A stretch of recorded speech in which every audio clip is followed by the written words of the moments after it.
ધોળકા શહેરમાં શ્રી સિદ્ધાર્થ એજ્યુકેશન સોસાયટીના વિશાળ સંકુલમાં 70મી અખિલ ભારતીય શાળાકીય રમતો સ્પર્ધા 2026-27ની SGFI તાલુકા કક્ષા સ્પર્ધાનું સફળ આયોજન કરવામાં આવ્યું। 20થી 23 જુલાઈ દરમિયાન યોજાયેલી આ સ્પર્ધામાં ધોળકા તાલુકાની બોયઝ અને ગર્લ્સ ટીમોના અંદાજે 1200 ખેલાડીઓએ ઉત્સાહભેર ભાગ લીધો। એથ્લેટિક્સ, કબડ્ડી, ખોખો અને વોલીબોલ સહિત વિવિધ રમતો યોજાઈ હતી। સ્પોર્ટ્સ ઓથોરિટી ઓફ ગુજરાત અને ધોળકા તાલુકા વ્યાયામ પ્રચારક મંડળના સંયુક્ત આયોજનમાં ખેલાડીઓને તમામ જરૂરી સુવિધાઓ પૂરી પાડવામાં આવી। સંસ્થાના ચેરમેન કિરીટભાઈ ચૌહાણે ખેલાડીઓને શુભેચ્છા પાઠવી અને ભોજનની વ્યવસ્થા પણ કરી। વિજેતા ખેલાડીઓમાં BPM ગર્લ્સ હાઈસ્કૂલની પ્રીતિ પગી અને ઠાકોર વિધાએ એથ્લેટિક્સમાં શાનદાર દેખાવ કર્યો, જ્યારે અંડર 17 કબડ્ડી ટીમે પણ ઉત્તમ પ્રદર્શન કરીને ધોળકાનું ગૌરવ વધાર્યું। આ સમગ્ર રમતોત્સવ ખેલાડીઓ માટે પ્રેરણાદાયી અને યાદગાર રહ્યો।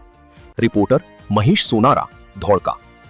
हाँ, आप जो रहे हो धोळका शहर में सिद्धार्थ एज्युकेशन सोसायटी में SGFI शाळाकीय रमतोत्सव चाली रह्यो है।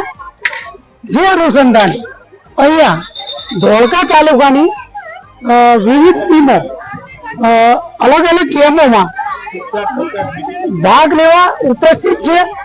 अहींना मैनेजमेंट तरफथी प्राप्त माहिती शुं छे ते साहेब आप कहेशो? धोळका तालुका व्यायाम प्रचारक मंडल आयोजित SGFI शाळाकीय रमतोत्सव जेनी अंदर कबड्डी, खो-खो, वॉलीबॉल और एथलेटिक्स स्पर्धा तालुका कक्षाए योजाई है। जेमां छेल्ला 3 दिवसथी कबड्डी, खो-खो और एथलेटिक्स स्पर्धा सिद्धार्थ एज्युकेशन सोसायटी प्रांगण अंदर योजवामां आवी। सिद्धार्थ विद्यालय द्वारा अमने खूब साथ और सहकार आपवामां आव्यो अने बाळकोने रमवा माटे मैदाननी सुविधाओ पूरी पाडवामां आवी। छेल्ला 3 दिवसमां कबड्डीनी स्पर्धामां लगभग 28 टीमोए भाग लीधो छे। एथलेटिक्स स्पर्धामां लगभग अंडर 14, अंडर 17, अंडर 19 भाईओ बहनों थई अने कुल 827 विद्यार्थीओए भाग लीधो छे। खो-खो स्पर्धानी अंदर आज अंडर 14, अंडर 17, अंडर 19 में कुल 31 टीमोए भाग लीधो छे। आ सिद्धार्थ विद्यालय द्वारा अमोने नास्तानी अने बाळकोने भोजननी पण व्यवस्था करवामां आवी छे। कुल टोटल धोळका तालुकाना लगभग 25 गामोमांथी अलग अलग गामनी शाळाओमांथी ने टीमो अहींया रमवा माटे आवी छे, जेवा के ત્રાસદ, વટામણ, મોટી બોરુ, વારણા वगैरह वगैरह। आ बाजुना विस्तारमां जोवा जईए तो केलियावासणा, चलोड़ा अने धोळका नगरनी तमाम शाळाओए आ स्पर्धानी अंदर भाग लीधो, साथ अने सहकार आप्यो छे। तो सर्वेनो हूँ अत्रेथी आभार व्यक्त करूं छुं। अस्तु। Thank you. बंद करिए, बंद करिए। साहब, आ सिद्धार्थ एज्युकेशन ट्रस्टना आप चेरमेन छो तथा अहींनु संचालन सिद्धार्थ एज्युकेशन तरफथी थई रह्युं छे, तो आ विषे आप टूंकमां परिचय आपशो? सिद्धार्थ एज्युकेशन सोसायटी छेल्ला 75 वर्षथी चालती एक संस्था है। आ संस्थानी अंदर 2 हाईस्कूल, 2 होस्टेल है ने आम जो छेल्ला 3 दिवसथी जे आ होस्टेल छात्रालयनी अंदर अरे प्रांगणनी अंदर जे खेल महोत्सव चाली रह्यो छे, तो तेना संचालक श्री चेतनभाई साहेब ने हूँ दिलथी अभिनंदन आपू छूं। बीजू के अमारी कमिटी तरफथी पण बाळकोने सारो एवो नाસ્તાનો जमवानी सुविधा करी એટલે कमिटीनो पण खूब खूब आभार मानु छूं અને ભવિષ્યમાં પણ સાહેબ જેવા કાર્યક્રમ થતા રહે એવી અપેક્ષા રાખું છું। ओके साहेब, આપણે સિદ્ધાર્થની જે સંસ્થા છે એના વિશે થોડો પરિચય આપશો? સિદ્ધાર્થ એજ્યુકેશન ની વાત કરીએ એમ કે 75 વર્ષ જૂની સંસ્થા છે।